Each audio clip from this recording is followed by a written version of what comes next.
Hello, everybody, and welcome to another episode of Too Weird Didn't Watch, the show where we mock movies based on nothing but their odd synopses. I'm Brantley. I'm Albert, and Brantley's going to read for us this week. Brantley, what do you got? We got a themed episode. We got a lot of themed episodes, Brantley. You don't necessarily have to announce. I mean, you have to announce what it is. You don't have to, talk about it guys, it's something different this week.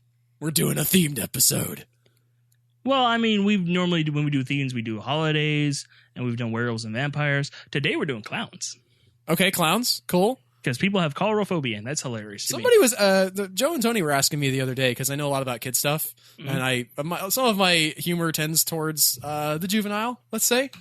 And they were asking if I've ever seriously considered a career as a child entertainer, and I was like, I don't know how you get into a career as a child entertainer. I'd just be like, where's the, where is that at the job fair? We need somebody to make kids laugh. It seems like the path there is a little bit windy, is what I'm saying. You could start at carnivals or circuses if you can find one, or just take acting classes and either join a party business, right? Or try to start your own.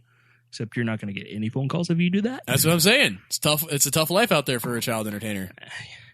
Acting in general is hard to get into. More or less, the dude who wants to hang out with kids, because people are like, Unless you're well established, you're like, yeah, no, he's safe to be around kids. He is new. No. What do you got for us, Brantley? All right, clowns. Hit me with the clowns. Clowns. I'm not scared of them, by the way. I don't care. I'm not. As a thing. I mean, if you have a scary clown, yeah, I'll be. I can understand why people are scared of them. It's the uncanny valley. It's the painted face, and then it's cartoonishly over-exaggerated features. Yeah. Including the feet and the hands sometimes. I can understand that. But I grew up, I had a clown mobile, a clown crib, a clown blanket, and clowns on my wall. So I was kind of immunized to it, yeah.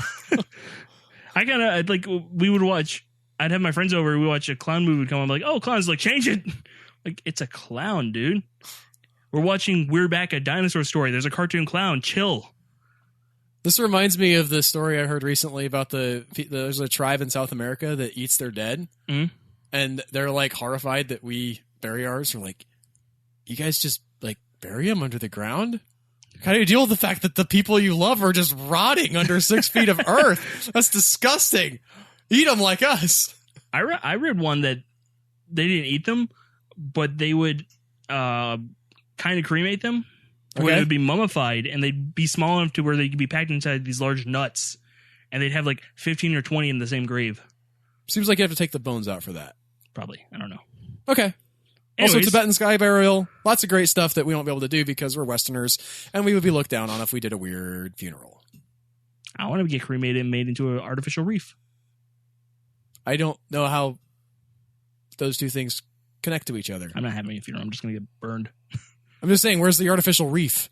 Oh, you get they take your ashes, mix it in with concrete, and form an artificial reef, which allows coral and the like to grow into it and help, promote reef growing, because we need those. I don't know that the ashes help with that, though. No, but it's cool because you're there. Fair enough. As Go with the movie. Put in the ground. S.I.C.K. S.I.C.K. Serial insane clown killer. I'm okay with that. Yeah. That's not great. Yeah. It's a killer clown movie, but I like the alternate interpretation where it's a dude who's insane and hunts clowns. Okay, yeah. That would be more interesting. That would be very interesting. And the clowns in this are just perfectly normal people. They're just dudes. But that's you their get job. a sequence every once in a while where he sees them and they're these grotesque. They're it. Yeah. Or they're Pennywise, sorry. Oh man. I just want to go off and make that movie now. That's amazing. Just a crazy dude hunting down clowns. The clowns are we're just trying to make kids laugh. And lots of people aren't scared of us. You have scenes of them just going to bars as people, and then the next day they're sober. They get in their clown, they go and do the circus thing, and then he's just and he sees them just covered in blood, screaming and laughing maniacally, and he's just. And horrified. Meanwhile, they're handing out cotton candy to the kids. Yeah, or distracting the bull from the bull rider who fell on the ground, saving his life, risking theirs. Yep, that's a job I've been. Let's write this movie, Brantley. Anyways, forget about this stupid show. Bye, guys. And it was never posted again. 4 well-heeled Texans. I think that means rich. I'm pretty sure that means rich. Texas slang. Okay. They have nice shoes. not but that's HEELED, right? Yes. Not they sure did get fixed up after they had that malaria, guys. Yeah. I pictured they're 100%. I picture Ron Perlman's boots from Pacific Rim. The chung chung golden alligator skin. Oh man, I need to watch that again. I don't love that movie, but I love a lot of stuff in that movie. It's a really cool movie. Yeah. It's like, and Godzilla came out about the same time. Godzilla is probably a better made movie, but Pacific Rim is a lot more fun. Yep. Discover themselves battling a killer whose alter ego is no laughing matter in this thriller. He's no laughing matter. They're well healed and there's no laughing. Well healed is whatever. That's just. I want to go back to the guy who was all excited about the movie from the previous episode. Who's like, plot twist! What? Dun dun dun!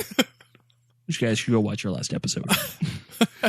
And all of our episodes. Yeah. And rate us and do all the nice things. We love you. Brandon Walker is a 20-something, which is apparently one word. Yeah, that's a word. I just hate it. I hate not the word. I'm fine with the word. I just hate movies that are all about people who are, I guess, not my age anymore because I'm in their 30s, but still. Yes, not your age anymore. Still mine. Yep. For another 4 years. Oh, really? I didn't realize you were that young. Yeah, I'm 26. Yeah, okay, cool. I'm not. Good talk, bro.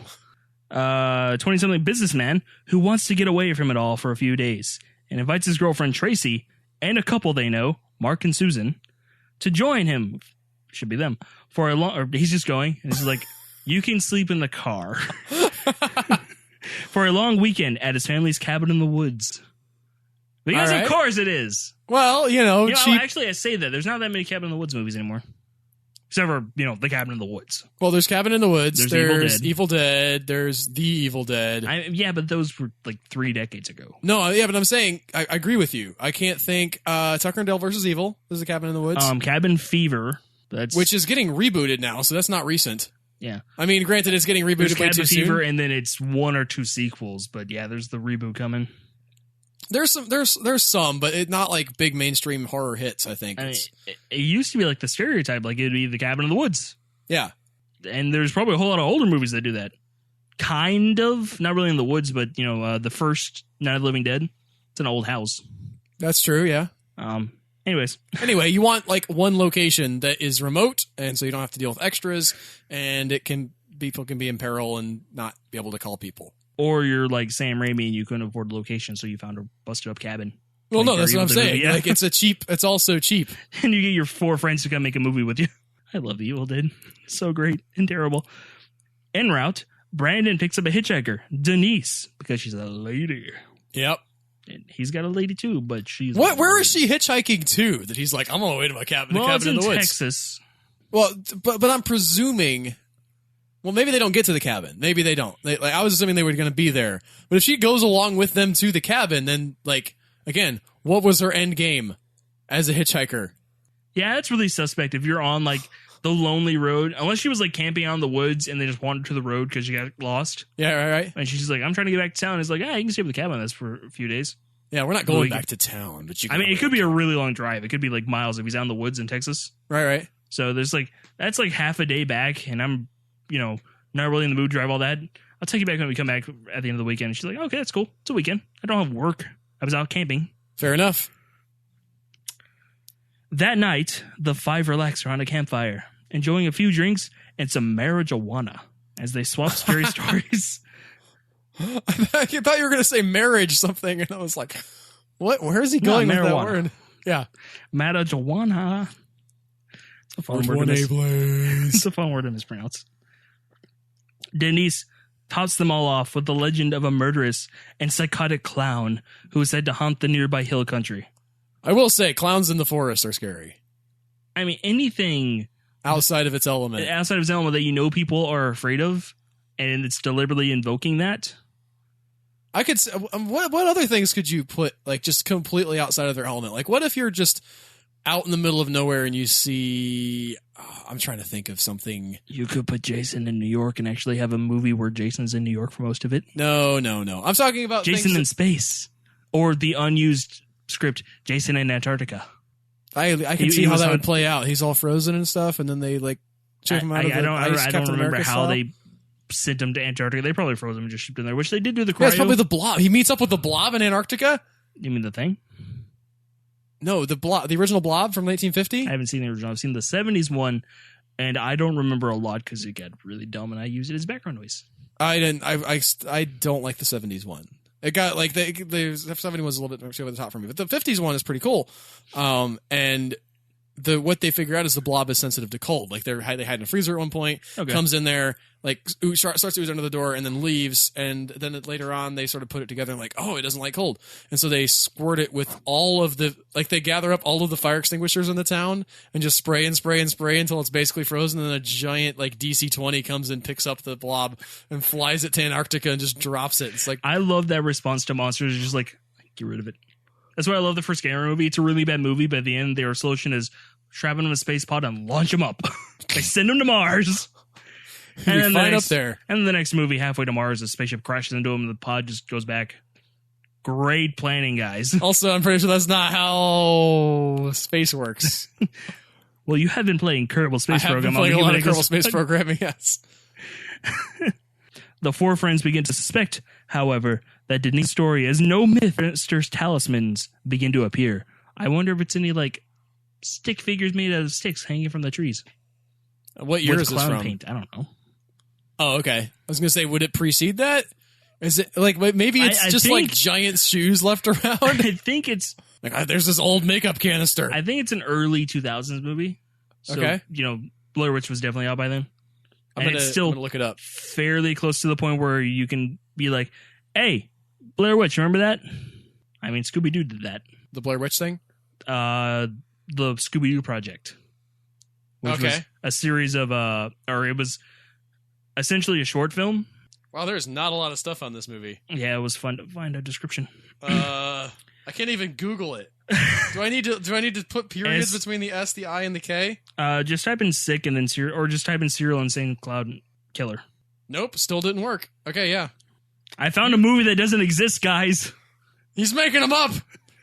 No one's watched them. Ha-ha. This one has a C in the S.I.C.K. Sick. Serial insane clown killer. I thought it was just S.I.K. That's probably why I couldn't find it, because I was calling it Serial Insane Killer. I said clown. I know you did. I didn't think... You heard clown. I heard the K. You knew we were talking about clowns. How do you spell clown? C-L-O-W-N. I just want to know when it came out. 2003, so yeah. Okay. In that heyday. I mean, that's about... Why would you have a crazy clown movie and not show the clown? Like, I know there's the nothing is scarier trope, but... I mean, I saw the poster and there was like, I think it was for this movie, there was like a spooky clown mask looking thing. I'm not saying they're never going to show the clown, but like the buildup is this, you know, like you said, they find these artifacts in the woods. I'm going to assume it's not clown, like makeup and giant shoes and rubber noses, but that's where my mind goes because they're on this show. But it seems like kind of a waste to be like, there's a clown somewhere. Like, people aren't afraid of not seeing clowns. What do you think the story is? What do you mean? Like, she tells the story about this evil clown. She's just like, I heard there was a crime. There's the whole scene that starts, it like cuts in after they get to the cabin, they start unpacking. It crossfades to like the fire's going. They're all laughing about a joke they don't actually tell. Right, yeah. Yeah, so they got beers. And it's like, you guys hear what happened in these woods? Never mind that she's been camping here. And they're like, what is this whole thing? I think she's in on it. Well, yeah, obviously she just beers out with her. Unless the clown killed her first off for telling the story. Maybe it's like Slender Man. Don't talk about me. But then he needs people, like he keeps showing up in their videotapes. Yeah. Look, let's be honest. They only make those to make them. They don't really put that much thought into the mythos unless as they're going along. It's like, and then this happens. How does that work with the rest of it? I don't know. Yeah, they did. Season 1 had some really great myth building that they never finished. It's a really good movie. I wish I still had it. Yeah. I was watching. Oh, no, that's a different one, but yes. That's Marvel Hornets. No, it's made by the same people, but it's not in the season continuity. It's just like, it's like a prequel or something. I think my theory, I haven't seen the movie, is like he was a serial killer clown. And it basically kind of like Freddy Krueger, only like they burned down the circus he was in. Okay. And so now his ghost haunts the woods. So now it's a clown on fire. I just picture that part and it's awesome. That's awesome. That's all we got for that. Okay. Next one. Next. He Who Gets Slapped. Okay. Is our next movie. It's not quite as crazy as Mother May I Sleep with Danger. No, but it's still fun. It's so dumb, yeah. After Baron Regnard, which is a wonderful name, steals both his greatest invention and his wife, Scientist Paul Beaumont, so he stole Paul's wife. Yeah, I was going to say, who are we talking about here? I assumed you would say that soon. Loses all self-regard and joins a circus sideshow to become the most famous clown in France, known as He Who Gets Slapped. I like this so far. Yeah. It's really tragic almost. It is, yeah. Although I think if he's going to turn out to be the killer at the end, that's going to be like, all right, do we need to see all of his backstory? Because there is the argument that maybe not knowing all of the killer's background is a good idea. I don't think this is a killer movie. Okay. Like, I don't think it was horror when I pulled it up. Okay, fine. Let's keep going then. You know, it's not all about scary clowns, people. We already talked about that. Known as He Who Must Get Slapped, or He Who Gets Slapped by other clowns. They gave him that name. Because he's lost all self-respect and regard and just gets in there for the brunt of the physical comedy. Is that how clowning works? Is there a lot of getting slapped involved? It depends on the act, but there can be a lot of slapstick. Okay. It seems like you would learn to fake it. I mean, yeah, you don't actually get hit. Yeah, or it. Like you would go with the hit so you don't get hit very hard. But he's like, you know, he's fine being the one who gets like the pies in the face or does the whole jump off into the trampoline and then the trampoline just, whoops, it broke out from under him. I think that, so here's this guy, he's lost everything and he's like, he kind of just gives himself over to this art. I love, so is the art going to be that he kind of becomes famous here because of his, like, having no inhibition? Most famous clown in France.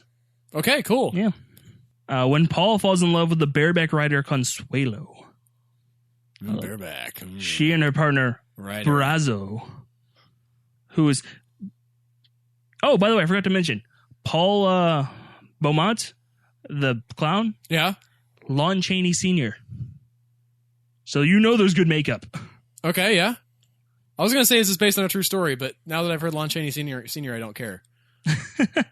Yeah, Brazo, played by John Gilbert, did not tell me who played Consuela because this description was sexist. Mock him. Or maybe they just, like, she wasn't very famous. Yeah, also that. But yeah, no, he's this guy. He was a scientist. He's now the most famous clown in France, which is not the greatest claim to fame in the world. But he's smart and also successful. Yeah. And they're like, you're working a circus. No, she's a bareback rider, so she's probably part of the circus. I know. That's what I'm like, saying ironically. You're a clown. Clearly. Like, I don't know how you have more dignity than this guy. He is heartbroken, but determined to shield Consuelo when Ragnar shows sudden romantic interest in her. Ragnar, you're a piece of garbage. You stole his dude's invention and his wife, and now you want his new girlfriend that he's not even dating? This is quite the tale. So Ragnar, I forgot who Ragnar was. Ragnar is the Baron Ragnar who steals the guy's invention and wife. He must get slapped. He's just keeping up with him, like, up. He's interested in this girl. I heard it from through the grapevine. You think there's some, like, homosexual subtext? I didn't until you said it, but I'm perfectly happy to introduce it now. Like, it's obviously an older movie. It's, what, like, late 20s, probably? Lon Chaney Sr., because the Wolfman was 30, and he was... Lon Chaney Jr. didn't start acting until his dad died. So this is a silent 20s film? or 30s, maybe? Is it a talkie? I'm going to look it up. He Who Gets Slapped. 1924. Yeah. So this is probably silent, would you say? Mm-hmm. Okay, this even makes more sense now, like the over drama, like the over the top, not over the top, but like there was a style of acting. Really putting in there, yeah. Right, like the guy who had his wife stolen by this count and his invention. Baron? Sorry, yeah, Baron. And now is this clown guy who's don't get no respect from this girl, but even so she makes fun of him and he's still gonna like protect her from the Baron? Because he cares. Yeah. And he's seen how the Baron, I mean, one, he's probably not super happy with that Baron guy. Yeah. And two, the dude stole his wife already, and if she's not dead, he just tossed her aside, and so he saw that He Who Gets Slapped is into a new chick. It's definitely not subtle storytelling, but that doesn't always really mean stylized. A lot. Yeah, I'm really into over the top, big sort of story beats and stuff. Not that I can't take subtle stuff too. I enjoy that as well, but Bollywood is my jam. Yeah. When I get a good Bollywood movie, I mean, good anything is good, but I love how over the top they're willing to go and how the Fast and the Furious movies are Bollywood movies in English, in my opinion, and really the only action franchise I can think of that's doing that. I still love comparing the new movies to the first one. Yeah. We used to break into banks and race cars. Now we're shoving torpedoes by hand. In Fast 8, they literally do the thing like, oh, you're going to take on Dominic Toretto by yourself? Oh, right. And you're like, he's just a common criminal who can drive a car. Like, oh, he's not common. He's kind of awesome. Oh, he is. I love the fact that he's become, like, in the trailer for the new one, it's just only 2 men have been able to track him down. It's like, Brian kind of found him in the first movie by just being like, hey, can I work for you? Yeah. And racing cars. Also, he's never been about stealth. He's never once been like, I'm super undercover, guys. I mean, he's good at running. In Fast 6, I think, Furious 6, technically, according to me, The Rock walks up to him. He's like, you weren't hard to find. He's like, I wasn't hiding. It's like, he's never hiding. He's never undercover because that would make him look cowardly. Why would he be like, there's only 2 people who can find him? But one of them is Jason Statham, and we really need a Jason Statham Rock fight. Also, he kind of comes back and becomes part of the team. Yeah, he's probably going to betray them by the end. I've seen the movie. Oh, have you? I will let... I know what happens. Don't spoil it for them. I don't care, but don't spoil it for them. Okay, I'll cut this out. Future Albert, cut this out. Our final movie is Final Draft, which I promise you is about clowns. I was going to say, is this that Kevin, not Spacey, the movie about the football pick from like last year? What is the guy's name from Field of Dreams? I don't know. You said Kevin, all I'm getting is Costner. Yeah, Kevin Costner. Is it really? Yeah, he's in... awesome. Him and... Go Brain. High five. It's Kevin Costner. He's in a football movie. He just plays a coach, and he's like, I've got to get the right pick. And it's just like him in a room watching a screen for... Very dramatic. Okay. And I haven't seen it, but that's my assumption about the movie, is that it's just like him on the phone tensely with people like, get that guy. No, somebody else got him. Dang it. We've got 2 other guys we can get now. That's awesome. His career hanging on one all-important screenplay. You forgot a letter and a word. Because those are the difference. A Desperate Scribe. Oh, wow. We've got one of these guys. Yeah. I've taken English in college. I want to throw it out there. I'm an English major. And I'm saying like the stereotype. I know that Brantley is an English major. I have an AA in English, and I use don't and ain't all the time. Admittedly, I am from the South. Troubled Scribe. A Desperate Scribe. Oh, I'm sorry. Really attempted to do the whole thing in a southern accent to be ironic. With a killer case of writer's block, locks himself away for 18 grueling days in order to meet the deadline that could ultimately make or break him. Stephen King can get away with it, but 90% of the time, when you have a writer writing about writing, it's super insufferable. I mean, Stephen King doesn't treat writers and as his characters as these super artistic, higher people. He's like, I'm a writer, and I'm still kind of a dumb person sometimes. Yeah. So they're going to do dumb things. And very rarely is it just the writer is the focus. Yeah, I mean, the person is a writer, but they're like... Like, Dark Half is one of the few I can think of where the singular main character is a writer for him. Also Misery. Well, yeah. Well, I mean, that ties into the plot, though. Well, I think Dark Half does, too. Yeah, exactly. I mean, in this, it ties into the plot. I'm just saying, think up a different plot. One of the few... Don't write what you know. You know dumb stuff. One of the few of his that has a writer as a main character is... but there's 4 or 5 other characters take up screen time. Yeah, there's other ones. It's not just that, but anyways, I'm saying he can get away with it because he's Stephen King and he's awesome, and he knows what he's doing. He's not making a probably very low budget movie about clowns. So is this all like in one room where this guy's locked in a room, which I'm fine with for 18 days. Okay, who's bringing him food? He order pizza, but he's locked away. He can't have access from the outside world. Does he have a mini fridge? With 18 days worth of food? I'm trying to picture this as like... MREs. I don't know. This is like this like really like broke dude living in this like really crappy apartment just in a small city block somewhere. Okay. But he thinks of himself as this starving artiste. He's like a Victorian drama character. He has his typewriter out. He's got the lounge chair. He doesn't have a couch. He has a lounge. I mean, again, I'm speaking as someone who has a typewriter, and I have written on it occasionally, but... You are an admitted hipster, though. Yeah. I do hipster things out of like, you want to have cool stuff and you don't have any money though. So like, you go to the thrift store and you find like stuff that other people didn't like and you try to like it. But this is no ordinary script.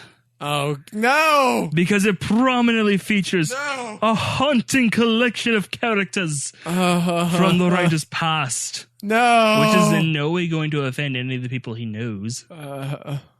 Including a clown that would make... And this is ballsy. This is ballsy. Okay. Waiting for it? I'm ready for it. This is going to tie into a conversation we just had about this movie. Including a clown that would make even Pennywise running for the cover of the sewer. Oh, I know you have to start out imitating. Okay, I get that that's how writers start. You gotta start out imitating your idols. Don't draw attention to it. Yeah, like imitate a smaller idol than Stephen King. You can imitate Stephen King. Oh, yeah, the style Don't is throw fine. down with one of his most well-known characters. Like going with the Stephen King style, I'm totally fine with. You're like, I really want to emulate that. This would be like making a slasher movie and like every third scene is just like, this guy's scarier than Michael Myers and Jason combined. Have you seen the trailer for Baby Driver, by the way? Yeah. Where they have that conversation like, I said the Michael Myers mask. He's like, this is Michael Myers. No, it's Mike Myers. I mean, the serial killer dude. Oh, you mean Jason. The guy from Halloween. You mean Jason? That was the best part. Yeah. When he said Jason, I died. Now, cabin fever is fast setting in, leaving the increasingly delirious screenwriter unable to differentiate between the reality that surrounds him and the fantasy that consumes him. I hate it so much. So dumb. I'm broken. It could be cool if you're making... It could be cool either way if he's literally losing touch with reality and just having hallucinations. I know this is going to happen where if it's just him in the room with the clown sometimes, okay, the clown is going to try to be funny. And he's not gonna be. Because the writing put on display here in the description. Yeah. And the quality of this movie. Conversely, it could be the really good actor who just doing a small role and he's actually really hilarious. Yeah. But then it's going to throw off all the terror. There's nothing about this movie that I like. Because I like I'm on board with the low budget aesthetic and everything. That's fine. I get it. I like the last special. It's not really a movie. It's a word special, right? Where Tim Curry tries to do the funny and scary, and he's good at the scary, and he's also good at funny in some parts. But him being funny as a scary clown just kind of works as a really awkward, kind of crazy old dude in a clown costume. Well, on that downer note, can we go back to the guy who must get slapped? Nope, we're gonna let people go. Okay. Thanks to everybody for listening. If you like this podcast, tell your friends about it. Subscribe to us if you haven't done that already. And we'll see you guys with the next week. Yes. On another episode of Two Weird Didn't Watch. Go see it when it comes out. If it's good. I mean, it's going to be better than the ones we reviewed, except for the middle one. Anyways, bye, guys. Bye.